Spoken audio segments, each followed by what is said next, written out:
ये लोग चाहते हैं कि भगत सिंह पैदा हो, रानी लक्ष्मीबाई पैदा हो, लेकिन हमारे घर नहीं, पड़ोसी के घर में। तो दिक्कत तो हमारी है ना। अरे पंडितों, सागर में बहती पतवार उठा लेते और 7 लाख में से केवल 100 ही हथियार उठा लेते, दुश्मन की छाती पर सीधे तन जाते तुम, और केवल कुछ दिन के खातिर परशुराम बन जाते तुम, परशुराम बन जाते तुम। और ये संदेश अब केवल कश्मीरी पंडितों और हिंदुओं के लिए नहीं, देश के और ब्रह्मांड के समस्त सनातनियों के लिए है। हम लोग दंगा नहीं करते, महादेव के भक्त हैं, हम डायरेक्ट तांडव करते हैं। तो अब हिंदुओं का समय आ गया है, अपना तीसरा नेत्र खोलें, तांडव करें। मस्जिद मीनार जो भी है, 1-2 मस्जिद से हमारा पेट नहीं भरने वाला, सबको जलाएं। सारी देश की रानियों ने अग्निकुंड में जलना मंजूर किया, अपने शरीर को, अपनी खूबसूरती को जला दिया, केवल अपने धर्म को, अपनी संस्कृति को। मैं तो अकेली हिंदू सैनी, मैं मरने के लिए भी तैयार हूँ, मारने के लिए भी तैयार हूँ। इस बात की संतुष्टि रखिएगा, मैं जिस भी जगह पे हूँ, अगर यहाँ पे मेरे साथ कुछ होता है। बांग्लादेश में किस तरह से घर में तड़पा तड़पा के मारा जा रहा है, इसका साक्ष्य प्रमाण आपको लगातार 5 तारीख से ही देखने को मिल रहा होगा वीडियो में।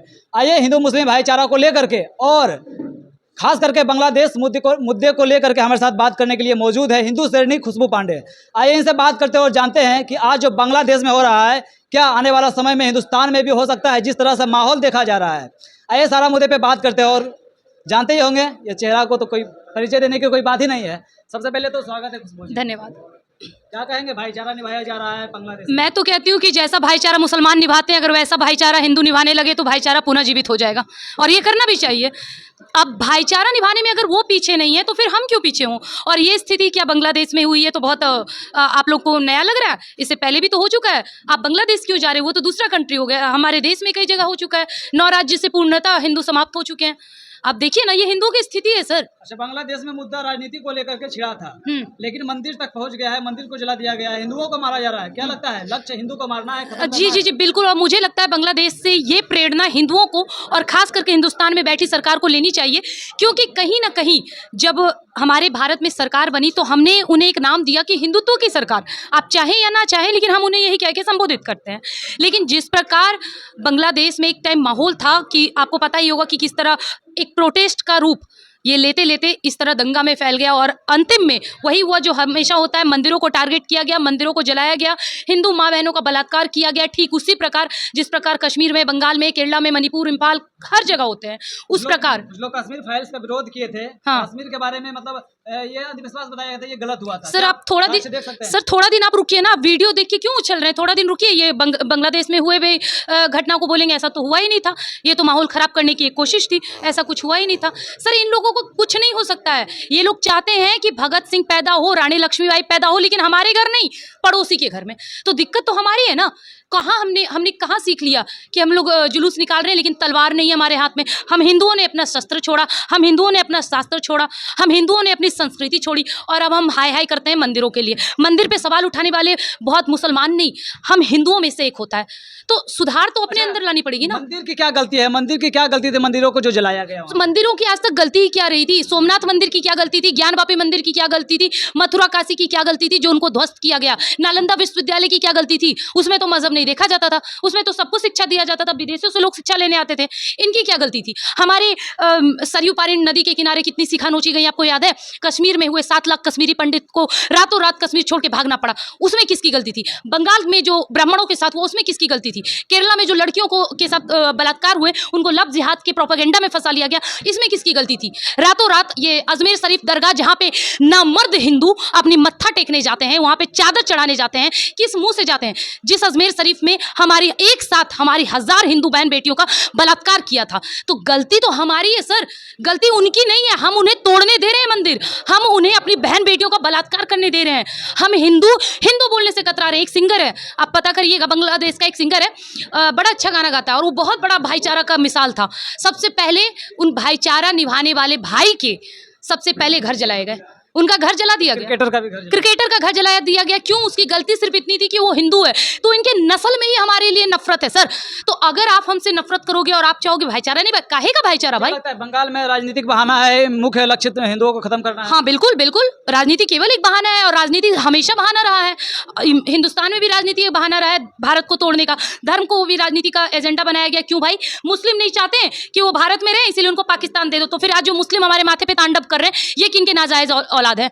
ये बताइए ना सर। धर्म को एक इन्होंने टारगेट किया, हमारे सनातन धर्म को, और उसके अलावा कुछ नहीं। इसलिए जब हमें आज़ादी मिली तो लगातार 5 बार हमें मुस्लिम शिक्षा मंत्री दिए गए ताकि हमारी बची खुची संस्कृति को नष्ट कर दिया जाए। और वही कारण है कि जिस बांग्लादेश को आज हम दूसरा कंट्री बोल के छोड़ रहे हैं, ये बांग्लादेश कभी हमारा भारत का अंग था, यही कंधार हमारे भारत का अंग था, यही पाकिस्तान हमारे भारत का अंग था। और आज यही अंग हमसे विहीन हो चुका है, और विहीन होने के बाद आज पूरी तरह से इस्लामिक प्रोपेगेंडा में फंस चुका है। पूरे विश्व में सैकड़ों देश मुसलमानों का है, लेकिन कोई शरण नहीं दिया है प्रधानमंत्री जी को, वहाँ के शेख हसीना जी को।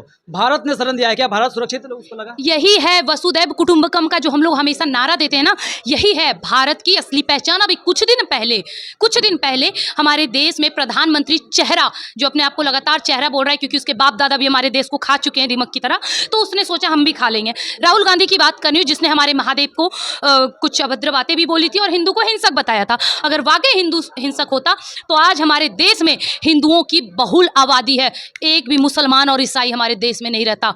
गलती हम हिंदुओं की है कि हम हिंसक नहीं है। हमने राम को याद रखा लेकिन उनका धनुष भूल गए, हमने परशुराम को याद रखा लेकिन उनका फरसा भूल गए। हिंदुस्तान में मुसलमानों को अल्पसंख्यक माना जाता है। अब मुझे ऐसा लग रहा है कि ये कुछ ज़्यादा हमारे दिमाग पे अल्पसंख्यक बोल दिया गया। अल्पसंख्यक है इसीलिए तो हमारे माथा पे तांडव कर रहे हैं। ये इस देश में मुसलमान अल्पसंख्यक हैं, इसीलिए 1947 में जब देश आज़ाद हुआ था तो हमारे देश में 600 मस्जिद थी। आज 13 लाख इल्लीगल मस्जिद मीनारे मौजूद हैं। क्यों? क्योंकि मुसलमान अल्पसंख्यक हैं। छोटी छोटी बात पे हमारे देश की संपत्ति जला दी जाती है मुसलमानों के द्वारा। क्यों? हमारे देश में मुसलमान अल्पसंख्यक हैं। जब उनके पैगंबर के बारे में सच्चाई बोली जाती है, केवल इतना सा पूछा जाता है, what do you mean of उड़ते हुए घोड़े? उड़ते हुए घोड़े का मतलब क्या है भाई?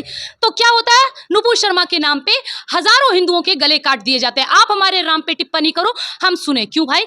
हिंदू सबसे ज्यादा सहिष्णु है ना, इसलिए यही है इनके अल्पसंख्यक का उदाहरण। ये बात बात पे कहते हैं ना, गजवाए हिंद बनेगा, गुस्ताखे नबी की एक ही सजा सरतन से जुदा। ये है अल्पसंख्यक। और सुनिए सर, अल्पसंख्यक हमारे देश में सिख हैं। सिख हमारे देश में अल्पसंख्यक है। सैनिकों में सबसे ज्यादा योगदान उनका है। इनको अभी कभी आपने देखा प्रोटेस्ट करते हुए? हाँ, इनके नाम पे माथे में पग बांध लेने वाला हर व्यक्ति सिख नहीं होता, ये भी बात याद रखिएगा। बहुत के पीछे चेहरा भी छुपा होता है। बांग्लादेश में लगभग 50 मंदिरों को जलाया गया है। कितने मस्जिद जले हैं? बस यही बात है, कितने मस्जिद जले, कितने हिंदुओं ने जलाया है? भाई मैं तो ये कहूंगी कि मस्जिद में दंगा जब हुआ हाँ, पे तो मंदिर के साथ साथ मस्जिद भी तो जलना चाहिए। दंगा का मतलब होता है कि दोनों तरफ से बराबर का नुकसान, लेकिन यहाँ पे बार बार टारगेट हिंदू हो रहा है। तो ये दंगा नहीं, ये सोची समझी रणनीति है सर। ये दंगा मत बोलिए। दंगा तो तब होता ना जब भागलपुर में, याद है ना, अपने 15 मिनट के लिए पुलिस हटी थी और वहां पे भागलपुर में गंगा मैया हमारी बड़ी फेमस है, प्रसिद्ध है, और गंगा मैया की कसम उस गंगा की नदी में एक भी लाश हिंदू की नहीं थी। दंगा उसको बोलते हैं सर। रातों रात जब उस मिट्टी से गोभी उग गए थे और उस गोभी के नीचे गड़ने वाली लाश मुसलमानों की थी, एक भी हिंदू की नहीं थी। ये होता है दंगा। और दंगा की स्थिति सर, हम लोग दंगा नहीं करते, हम महादेव के भक्त हैं, हम डायरेक्ट तांडव करते हैं। तो अब हिंदुओं का समय आ गया है, अपना तीसरा नेत्र खोलें, तांडव करें। मस्जिद मीनार जो भी है, 1-2 मस्जिद से हमारा पेट नहीं भरने वाला, सबको जलाएं, सबको फूंक दें। खुशबू पांडे खूब हिंदू हिंदू करती है। बांग्लादेश में जो हिंदुओं के साथ अत्याचार हुआ है, अगर भारत में होगा तो क्या होगा? हिंदू हिंदू कहना केवल, यहाँ आपने सुना होगा, ये राम राम तो कह लोगे पर राम सा दुख भी सहना होगा। और पहली चुनौती ये होगी कि मर्यादा में रहना होगा। राम की मर्यादा एक समय तक सीमित थी, जब उन्होंने समुद्र से आग्रह किया कि हमें जाने का रास्ता दें, लेकिन जब उन्होंने अपने तर्कस से बाण निकाला तो वही समुद्र ने उन्हें रास्ता दिया। तो अब समय आ गया है हम हिंदुओं को, मैं तो अकेली हिंदू श्रेणी, मैं मरने के लिए भी तैयार हूँ, मारने के लिए भी तैयार हूँ। इस बात की संतुष्टि रखिएगा, मैं जिस भी जगह पे हूँ, अगर यहाँ पे मेरे साथ कुछ होता है तो मैं ऐसे तो नहीं मरूंगी बिना इस जगह को मुसलमानों के शुद्धिकरण से किए। तो मेरा हमेशा मोर्चा अहिंसा के प्रति नहीं रहता है, हिंसा के प्रति रहता है, क्योंकि हमेशा हमने गांधी को फॉलो किया और गांधी को फॉलो करते हुए ये भूल गए कि उसी गांधी ने हमें बताया कि हम हिंदू हैं और हिंदुओं के लिए अहिंसा उनका पहला धर्म है। इसलिए उन्होंने नारा दिया हिंसा परमो धर्मा, लेकिन धर्म हिंसा तथैव च बताना गांधी जी भूल गए। तो अब हमारी बारी है, हम हिंदुओं को ये बताएं कि अहिंसा अगर आपके लिए पहला धर्म है तो जिस दिन आपके धर्म पे बात आए, सामने वाले का सर धड़ से अलग करना हम सनातनियों का सर्वप्रथम धर्म है। क्या लगता है बांग्लादेश हिंदुस्तान के हिंदुओं के लिए संदेश है? कश्मीर भी सभी हिंदू वासियों के लिए, 28 राज्यों के लिए संदेश था। हिंदू नहीं माने, आज भी मानना है माने, नहीं मानना है ना माने, कोई दिक्कत नहीं। हम पैदा हिंदू हुए हैं, मरेंगे भी हिंदू, और सिर्फ हिंदू नहीं, कट्टर हिंदू। इतना हाथ जोड़ के इस देश के सभी हिंदुओं से निवेदन है, खास करके बहन बेटियों से निवेदन है, तू दुर्गा बन, तू काली बन, तू चामुंडा बन, अपने धर्म के लिए सड़क पे आओ। सभी के सभी हिंदू से यही हाथ जोड़ के निवेदन है। अच्छा, बांग्लादेश में हुआ तो भारत शरण दे दिया है प्रधानमंत्री को, अगर भारत में होगा तो कौन देश शरण देने के लिए आप तैयार है? सोचिए सर, अगर कभी ऐसा नौबत आया कि भारत के प्रधानमंत्री को कोई और देश भागना पड़े तो उससे पहले हम बचेंगे क्या? वो तो प्रधानमंत्री वहां बैठा है तो चलो ठीक है, कोई बात नहीं, मिलजुल के चल ले रहे हैं। अगर प्रधानमंत्री पे बात आई, सोच के देखिए 57 इस्लामिक कंट्री हैं, लेकिन शेख हसीना को दिखा कौन सा? भारत। भारत ही उनको सबसे सुरक्षित दिखा। क्यों? क्योंकि यहाँ नारी पूजनीय है, चाहे वो किसी भी मजहब की हो, चाहे वो कैसी भी हो, ये जगह नारियों को पूजता है। यही कारण है कि आज शेख हसीना इस देश में आई। लेकिन आप खुद भी अंदाजा लगाइए कि भारत से भगाए जाने वाले हिंदू को वास कौन सा देश देगा? बांग्लादेश से एक वीडियो वायरल हो रहा था जो मानवता को शर्मसार कर देने वाला वीडियो था। प्रधानमंत्री जी के अंग वस्त्र को लहराया जा रहा था। वो वस्त्र क्या क्या था बताने की कोई ज़रूरत नहीं है, वीडियो में देखे ही होंगे। क्या कहेंगे, मुसलमानों का ये संस्कृति है ऐसा करना? हाँ बिल्कुल है। आपको पता नहीं है, फेमोनिज्म कुछ ऐसा इस नाम है इस बीमारी का, जिसमें क्लियर मुसलमान, ये बात मुसलमानों के कानों तक जाननी चाहिए, क्योंकि हर मुसलमानों के जहन में ये बात बैठी हुई है कि लड़की चाहे जीवित हो या मर जाए उसका बलात्कार निश्चित है। अगर आपको यकीन नहीं तो आप खुद सोच के देखिए, 16,000 रानियां क्यों अग्निकुंड में कूद गई? क्योंकि उनको पता था अगर हम जहर खाएंगे या फांसी पे लटकेंगे ये जिहादी हमें नहीं छोड़ेंगे, मरने के बाद भी हमारे शरीर को नोच खाएंगे। इसीलिए अपने आप को उन रानियों ने अपने आप को अग्नि में जौहर कर दिया। ये सबूत है क्यों हमारी देश की रानियों ने अग्निकुंड में जलना मंजूर किया, अपने शरीर को, अपनी खूबसूरती को जला दिया, केवल अपने धर्म को, अपनी संस्कृति को और अपनी पत्नी व्रता स्त्री अपनी लाश को बचाने के लिए। ये संदेश भारत की हर उन नारियों को है जो कहती हैं अरे कोई बात नहीं, क्या दिक्कत है, मंदिर अभी उम्र थोड़ी हुआ है मंदिर जाने का। अब आपका समय आ गया है, इस देश की नारियों का समय आ गया है कि आप घर से बाहर निकलें और अपने हाथ में शस्त्र जरूर रखें। भारत के मुसलमानों को अगर मच्छर भी काट लेता है तो कांग्रेस पूरे रोड पे आ जाती है, लेकिन आज बांग्लादेश में हिंदुओं के साथ इतना बड़ा अत्याचार हुआ है, एक शब्द कोई नेता नहीं बोले हैं। क्या कहेंगे? देखिए, हम नेता तो नहीं है तो हम उसको ब्लेम क्यों करें? उनका काम है भाई, उनका अगर उनसे भाईचारा है तो वो तो उतरेंगे। आप ये बताइए, हिंदुओं के लिए कौन उतर गया? कितने हिंदू नेता आ गए सड़क पे? हमारी सरकार है ना। अब मैं सवाल करती हूँ, आपने सवाल किया ना, चलो वो तो कर देंगे भाई, उनका काम है। उनका तो मुसलमानों से बड़ा अच्छा साठगांठ बना हुआ है, 1947 से उनके बाप दादा उनके खानदानों का बना हुआ है। बीजेपी को क्या हुआ है? तो हिंदू हिंदू करके बीजेपी वोट ले रही, क्या कहेंगे? तो वही तो है, आप है ना देश के चौथे स्तंभ। हम तो आगे भी, अभी भी बीजेपी को वोट दे रहे हैं, आगे भी देंगे, क्योंकि कहीं ना कहीं हमें लगता है कि बीजेपी हमारे लिए, हिंदुओं को भरोसा है हमारा कोई संरक्षक है तो मात्र एक बीजेपी है, लेकिन बीजेपी आज पीछे हट रही है।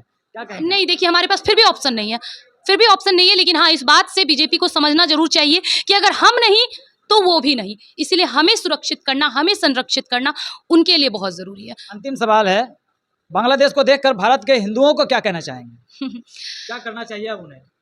अभी भी समय है, अभी भी समय है, संभल जाएं, क्योंकि वो मंजर याद है, 7 लाख कश्मीरी पंडित कश्मीर से भगा दिए और तिनक जलों वाले के भी होश ठिकाने लगा दिए। माँ को काटा, बहन को लूटा, वो चुपचाप खड़े रहे, गाड़ी बंगले वाले भी रहस्यवर में पड़े रहे। अरे पंडितों, सागर में बहती पतवार उठा लेते और 7 लाख में से केवल 100 ही हथियार उठा लेते, दुश्मन की छाती पर सीधे तन जाते तुम, और केवल कुछ दिन के खातिर परशुराम बन जाते तुम। और ये संदेश अब केवल कश्मीरी पंडितों और हिंदुओं के लिए नहीं, देश के और ब्रह्मांड के समस्त सनातनियों के लिए है।